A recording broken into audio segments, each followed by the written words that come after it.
Η παρούσα εργασία εκπονήθηκε στο πλαίσιο του μαθήματος Ηλεκτρονικές Συναλλαγές του Διατμηματικού Μεταπτυχιακού Προγράμματος Σπουδών Τεχνοοικονομικά Συστήματα για το έτος 2012. Ο τίτλος της είναι «Επισκόπηση της σχεδίασης και των δυνατοτήτων ηλεκτρονικών υπηρεσιών που διαθέτουν οι διαδικτυακοί τόποι των παραμεθόριων συνοριακών με άλλα κράτη δήμων στην Ελλάδα». Ο σκοπός της εργασίας είναι διπλός. Από τη μια, η καταγραφή των δυνατοτήτων και των υπηρεσιών που παρέχουν ηλεκτρονικά οι παραμεθόριοι δήμοι, με ταυτόχρονη ανάλυση του είδους και της ποιότητας αυτών. Από την άλλη, ο έλεγχος της σχεδίασης των διαδικτυακών τόπων. Πριν προχωρήσουμε στον αντικειμενικό σκοπό της εργασίας, σκόπιμο είναι να προηγηθεί η ανάλυση ορισμένων όρων και ενιών, οι οποίοι είναι απαραίτητοι για τη συνέχεια. Η πρώτη από τις έννοιες αυτές είναι η έννοια της ηλεκτρονικής διακυβέρνησης. Τι είναι λοιπόν η ηλεκτρονική διακυβέρνηση? Έχουν προταθεί διάφοροι ορισμοί από ακαδημαϊκούς, κυβερνητικούς και λοιπούς ερευνητικούς φορείς, ωστόσο ευρέως αποδεκτό σήμερα θεωρείται εκείνος της Ευρωπαϊκής Επιτροπής, σύμφωνα με τον οποίο η ηλεκτρονική διακυβέρνηση ορίζεται ως η αξιοποίηση των τεχνολογιών, πληροφοριών και επικοινωνιών στις δημόσιες διοικήσεις σε συνδυασμό με οργανωτικές αλλαγές και νέες δεξιότητες, ώστε να βελτιωθούν η παροχή δημοσίων υπηρεσιών και οι δημοκρατικές διαδικασίες και να ενισχυθεί η υποστήριξη των πολιτικών που ασκεί το δημόσιο.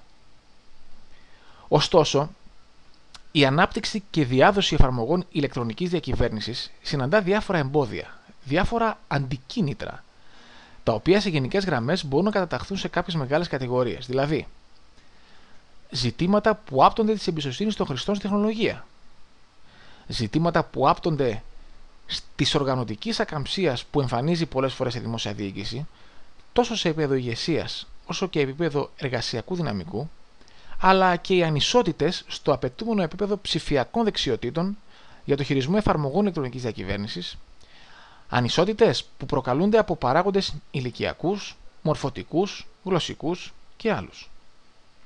Από την άλλη, παρά τις επενδύσεις τόσο σε επίπεδο οικονομικό όσο και εκπαιδευτικό που απαιτεί η ανάπτυξη πρωτοβουλειών ηλεκτρονικής διακυβέρνησης, τα δυνητικά ωφέλη για τα ενδιαφερόμενα μέλη είναι τόσο ισχυρά που οπωσδήποτε υπερκαλύπτουν σε αντίστοιχες επενδύσεις. Τα ωφέλη αυτά μπορεί να είναι οικονομικά, όπως για παράδειγμα ο περιορισμός του κόστους λειτουργίας των δημοσίων υπηρεσιών, διαχειριστικά, για παράδειγμα μείωση των ανθρωπίνων λανθών που συνεπάγονται οι παραδοσιακές γραφειοκρατικές διαδικασίες, ποιοτικά, για παράδειγμα μείωση του χρόνου εξυπηρέτησης των πολιτών, αύξηση της ασφάλειας και της ακεραιότητας των δεδομένων, αλλά και κοινωνικά, όπως για παράδειγμα η αποσύνδεση της παροχής δημοσίων υπηρεσιών από περιορισμούς γεωγραφικούς ή περιορισμούς πρόσβασης ατόμων με ειδικές ανάγκες κτλ. Η δεύτερη έννοια, ο δεύτερος όρος που επιβάλλεται να οριστεί είναι το πρόγραμμα Καλλικράτης. Τι είναι λοιπόν το πρόγραμμα Καλλικράτης?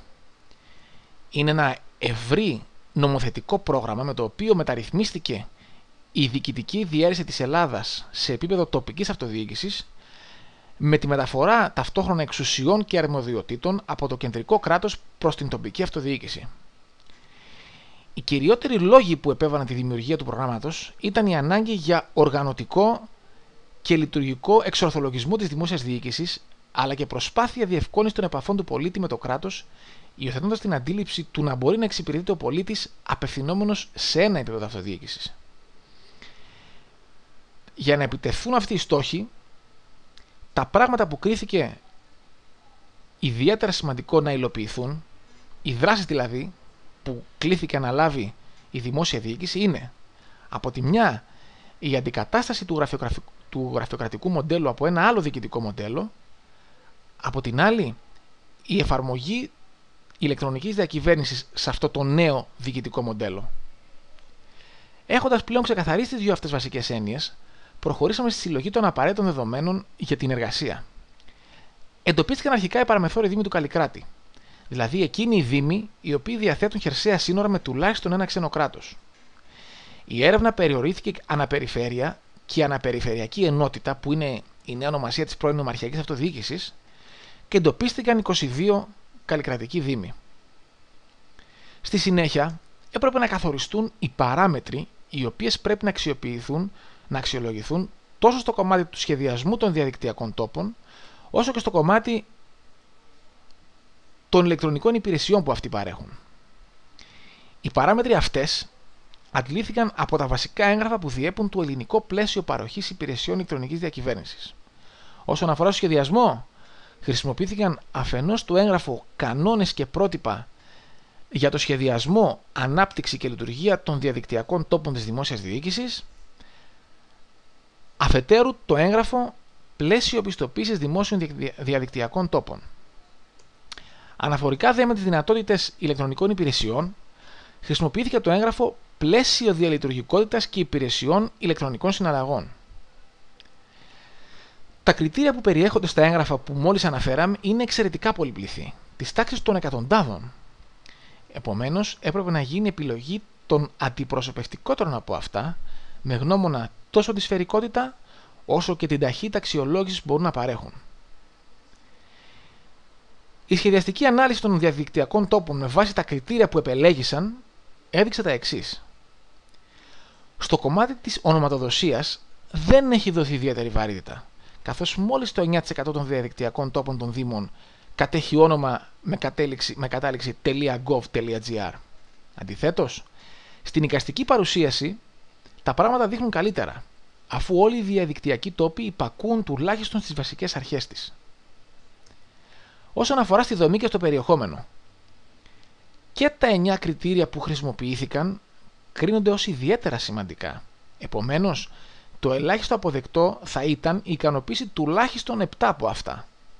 Ωστόσο, μόλις το 64% των διαδικτυακών τόπων των Δήμων ικανοποιεί 7 ή περισσότερα από αυτά.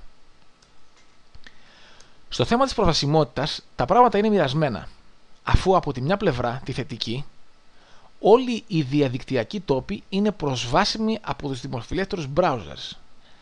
Από την άλλη πλευρά, την αρνητική, ούτε καν μόλις 3 συμμορφώνονται με το πρότυπο οδηγιών για την προσβασιμότητα του περιεχομένου του ιστού Web Content Accessibility Guidelines έκδοση 2 σε επίπεδο ΑΑ. Εξού και το ποσοστό του μόλις 14% που λαμβάνει 2 βαθμούς στο συγκεκριμένο κριτήριο. Στο θέμα των ηλεκτρονικών υπηρεσιών, τα ποσοστά επιτυχίας δεν είναι τόσο υψηλά, αφού τα 2 κριτήρια που τέθηκαν, δηλαδή η παροχή υπηρεσίας επίπεδου 3 και 4 με αυθεντικοποίηση και δυνατότητα εκτύπωσης του περιεχομένου χωρίς μεταβολή της μορφοποίησης, τα πέτυχε μόλις το 45% αυτών, ενώ το 23% δεν πέτυχε κανένα από τα 2. Ακόμη χειρότερα είναι τα πράγματα στο θέμα της παροχής υπηρεσιών προστιθεμένης αξίας. Ως τέτοιες ορίζονται το newsletter, το forum και το RSS feed. Παρατηρήθηκε δε ότι κανένας Δήμος δεν παρέχει όλες από τον διαδικτυακό του τόπο, ενώ το 68% των Δήμων δεν παρέχει ούτε μία. Το θέμα της αξιολόγησης του περιεχομένου των διαδικτυακών τους τόπων δεν φαίνεται να θεωρείται μείζον ζήτημα από τους Δήμους, αφού το 64% αυτών δεν έχει συμπεριλάβει σχετικό ερωτηματολόγιο στη σελίδα του. Ομοίως, η προστασία των πνευματικών δικαιωμάτων του περιεχομένου των ιστοσελίδων τους δεν έτυχε της δέουσας προσοχής των Δήμων, αφού το 73% αυτών δεν έχει συμπεριλάβει σχετική ρήτρα σε καμία σελίδα αυτού. Περνώντας την ανάλυση των ηλεκτρονικών υπηρεσιών που παρέχουν οι Δήμοι από τους διαδικτυακούς τους τόπους, προκύπτουν τα εξής συμπεράσματα. Ο θεωρητικός στόχος που έχει τεθεί από το πλαίσιο ηλεκτρονικής διακυβέρνησης είναι η παροχή όλων των υπηρεσιών που διαθέτει ένας Δήμος σε ηλεκτρονική μορφή. Η πράξη απέχει παρασάγκας της θεωρίας, αφού το 18% των Δήμων δεν παρέχει ούτε μία υπηρεσία ηλεκτρονικά. Η πλειοψηφία, δηλαδή το 50%, παρέχει 1 έως 20, ενώ μόλις το 18% παρέχει άνω των 50 υπηρεσιών ηλεκτρονικά. Αναφορικά με το επίπεδο των παρεχομένων ηλεκτρονικών υπηρεσιών, το 18% όπως είπαμε και πριν δεν παρέχει καμία υπηρεσία. Το 23% παρέχει ορισμένες ηλεκτρονικές υπηρεσίες, οι οποίες όμως περιορίζονται σε πληροφοριακό επίπεδο, 1 και 2 δηλαδή, ενώ η πλειοψηφία, το 59%, παρέχει τουλάχιστον μία υπηρεσία επίπεδου 3 και 4. Ωστόσο, αν επικεντρωθούμε στις υπηρεσίες επίπεδου 3 και 4, παρατηρούμε ότι το πλήθος τους είναι πολύ μικρό, αφού το 40% των δήμων δεν παρέχει καμία, ενώ ένα σχετικά ικανοποιητικό πλήθος, άνω των 20, παρέχει μόλις το 9% των δήμων.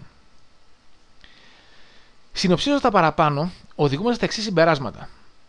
Στο κομμάτι του σχεδιασμού, οι διαδικτυακοί τόποι των παραμεθόριων δήμων κινούνται γενικά εντός του πλαισίου ηλεκτρονικής διακυβέρνησης, τηρούν τις βασικές εικαστικές απαιτήσεις και ταυτόχρονα ικανοποιούνται οι βασικές αρχές αναφορικά με τη δομή και το περιεχόμενο.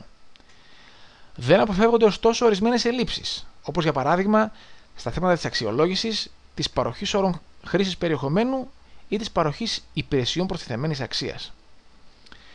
Στο κομμάτι των δυνατοτήτων ηλεκτρονικών υπηρεσιών, παρόλο που είναι προφανές ότι έχει καταβληθεί προσπάθεια, η συλλογική εικόνα δεν είναι καλή, αφού το πλήθος τους είναι μικρό και ο χαρακτήρας τους είναι κυρίως πληροφοριακός. Καταδεικνύεται λοιπόν ότι η αντίσταση που εμφανίζει η ελληνική δημόσια διοίκηση απέναντι στην ανάπτυξη και τη διάδοση μεθόδων ηλεκτρονικής διακυβέρνησης παραμένει ισχυρή. Απαιτείται λοιπόν να καταστεί σαφές ότι η ηλεκτρονική διακυβέρνηση αποτελεί μέρος μιας συνολικότερης στρατηγικής που θα πρέπει να υιοθετήσει η δημόσια διοίκηση και που θα έχει ως στόχο τη βελτίωση των σχέσεων κράτους-πολίτη. Ευχαριστώ πολύ για την προσοχή σας. Γεια σας.